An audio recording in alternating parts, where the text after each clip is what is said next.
बिस्मिल्लाहिर्रहमानिर्रहीम। व्यूवर्स, आप देख रहे हैं न्यूज़ टू यू।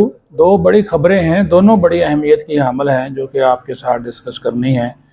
एक तो जो इमरान खान और शाह महमूद कुरैशी हैं, इन दोनों के ऊपर साइफ़र केस में फ़र्द जुर्म बाकायदा तौर पर आयद कर दी गई है।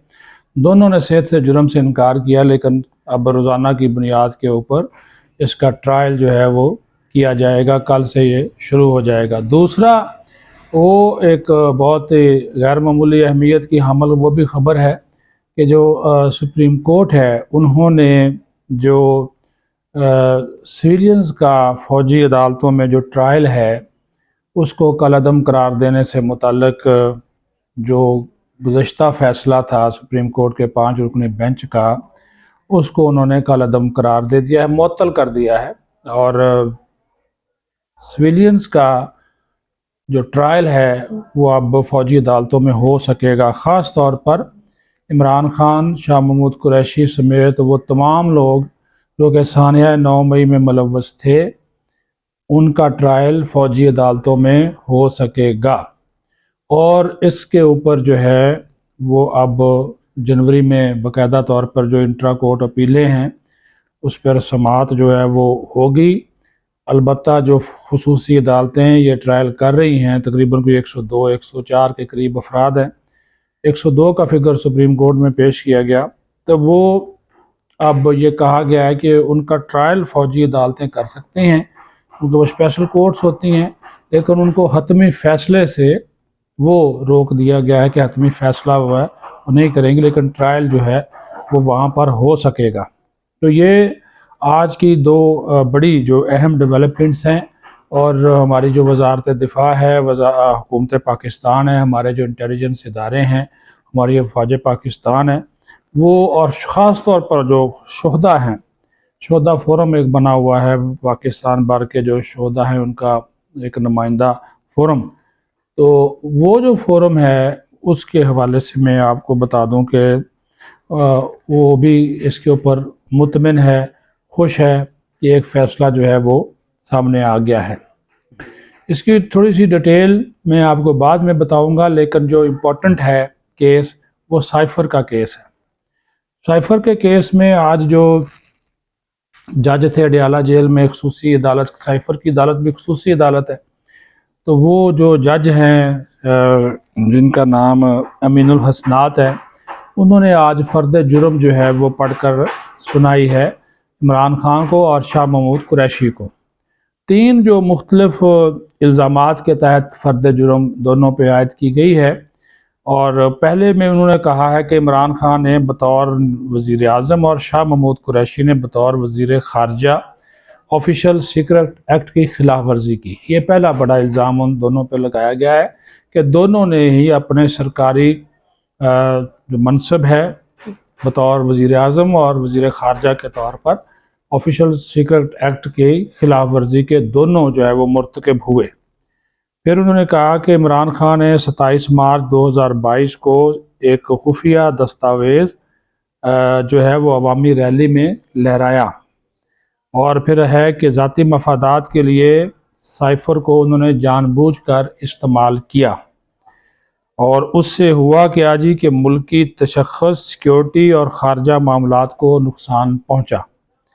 और फिर जनाब आखिर पे है कि साइफ़र आपके यानी कि इमरान खान के कब्ज़े में था बतौर वज़ीर आज़म, कब्ज़ा और कंट्रोल में था, जो कि आपने वज़ारत ख़ारजा को वापस नहीं किया।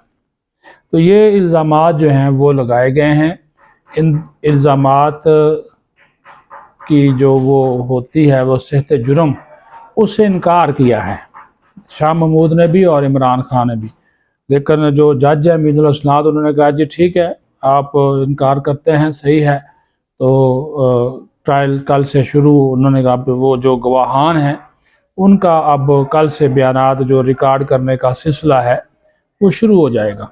तो वो जब बयानात रिकॉर्ड करने का सिलसिला शुरू होगा तो फिर बहुत सारी चीज़ें और भी खुलकर सामने आ जाएगी, क्योंकि साइफ़र के केस में आपको पता है कि जो साबिक प्रिंसिपल सेक्रेटरी हैं आज़म खान, उनका एक जो बयान है और फिर वो वादा माफ़ गवाह बन चुके हैं इस केस में, وہی کافی ہے اس سارے معاملے کو منطقی انجام تک پہنچانے کے لیے، اور بات آپ چھوڑ دیں وہی کافی ہے۔ تو وہ اس سے ان کا بچ کر نکلنا جو ہے وہ مشکل، وہ ممکن ہی نہیں ہے، مشکل تو کیا ممکن ہی نہیں ہے، کیونکہ جو پرنسپل سیکرٹری ہوتا ہے اس کے پاس سارا وہ خط و کتابت اور وہ جو یعنی کہ وزیر اعظم آفس کو چلانے والا وہی بندہ ہوتا ہے۔ تو جب وہ خود ہی کہہ رہا ہے کہ جی عمران خان نے یہ اس کو ذاتی اور سیاسی مقاصد کے لیے استعمال کیا، تو پھر تو کوئی دو رائے جو ہے وہ نہیں رہ جاتی۔ اب فوجی عدالتوں والی میں بات اس وجہ سے زیادہ نہیں کرنا چاہ رہا کیونکہ اس کے اوپر وہ عدالتوں کا ایک فیصلہ آ گیا اور 5-1 سے یہ فیصلہ سنایا گیا۔ جسٹس مسرت حلالی ہیں، انہوں نے اس سے اختلاف کیا ہے، اور جبکہ 5 جو ججز ہیں معزز ججز، جس میں جسٹس طارق مسعود وہ سربراہی کر رہے تھے، جسٹس امین الدین، جسٹس محمد علی مظہر، جسٹس حسن اظہر رضوی، جسٹس عرفان سعادت، انہوں نے اس فیصلے کی جو ہے وہ سپورٹ کی ہے اور اس کی حمایت کی ہے۔ اور اب یہ باقاعدہ طور پر چونکہ یہ اپیلیں منظور ہو گئی ہیں تو یہ جنوری میں اب یہ کیس جو ہے وہ چلے گا، اور اس میں جو جج بینچ کے اوپر اعتراض احسن اور لطیف کھوسہ کی جانب سے کیے گئے تھے جسٹس طارق مسعود کے اوپر، لیکن انہوں نے اس کو اوور رول کیا، تو انہوں نے کہا کہ اس کو انہوں نے مانا نہیں ہے، تو یہ بھی ایک بات ہے۔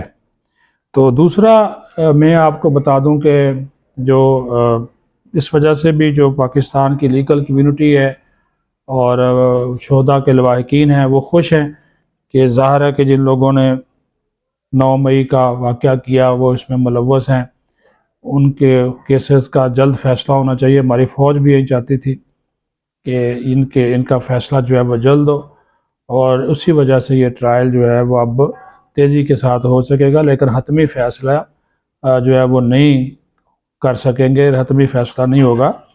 اس کو انہوں نے کہا کہ جب تک یہ انٹرا کورٹ اپیلوں پر فیصلہ نہیں ہو جاتا اس وقت تک حتمی فیصلہ جو ہے وہ نہ کیا جائے۔ ایک افسوسناک واقعہ ہوا، وہ بھی دیکھ لیں نا کہ ہماری جو سیکیورٹی فورسز ہیں قربانیاں دے رہی ہیں دہشت گردی کے خلاف جنگ میں۔ ڈی آئی خان میں جو کل واقعہ فوجی چیک پوسٹ پر خودکش حملہ ہوا،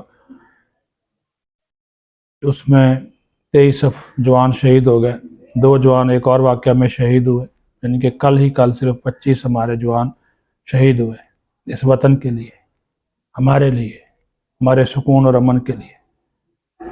تو جب جو ان کو ٹارگٹ کرتے ہیں یہ ٹی ٹی پی والے یا ملک دشمن عناصر یا جن کو ہم خارجی کہتے ہیں، ہماری فورسز ان کے پیچھے ہیں، اور صرف 2023 میں ان دہشت گردوں کے خلاف جو 24,000 آپریشن کیے گئے، 550 سے زیادہ دہشت گرد ہلاک ہوئے ہیں، اور اب ان آپریشنز میں مزید تیزی آئے گی۔ تو ہم اپنے شہداء کو کیسے بھول سکتے ہیں؟ تو جو ان کو حملوں میں ملوث ہیں، اگر وہ عدالتوں سے چھوٹ جائیں یا ان کو سزائیں نہ دیں تو پھر تو وہ ایک جنگل کا قانون ہوگا، پھر تو وہ ہمارے شہداء کی جو قربانیاں کیا رنگ لائیں گی۔ تو اس وجہ سے لوگوں کو سزا ملنا بہت ضروری ہے، اور سزاؤں کے لیے فوجی عدالتیں، کیونکہ وہاں پہ تیزی سے فیصلے ہوتے ہیں، اپیل کا حق بھی ہوتا ہے، ایسی بات نہیں کہ نہیں ہوتا، لیکن وہاں پہ کیسز تیزی سے نپٹائے جاتے ہیں تاکہ جو ایسے عناصر ہیں جو کہ ہمارے شہداء، جو ہمارے فوجی جوانوں کو شہید کرتے ہیں، اداروں پہ حملہ کرتے ہیں، تنصیبات فوجی اداروں کو ٹارگٹ کرتے ہیں، ان کو جو ہے وہ کیفر کردار تک پہنچایا جا سکے۔ پاکستان زندہ باد۔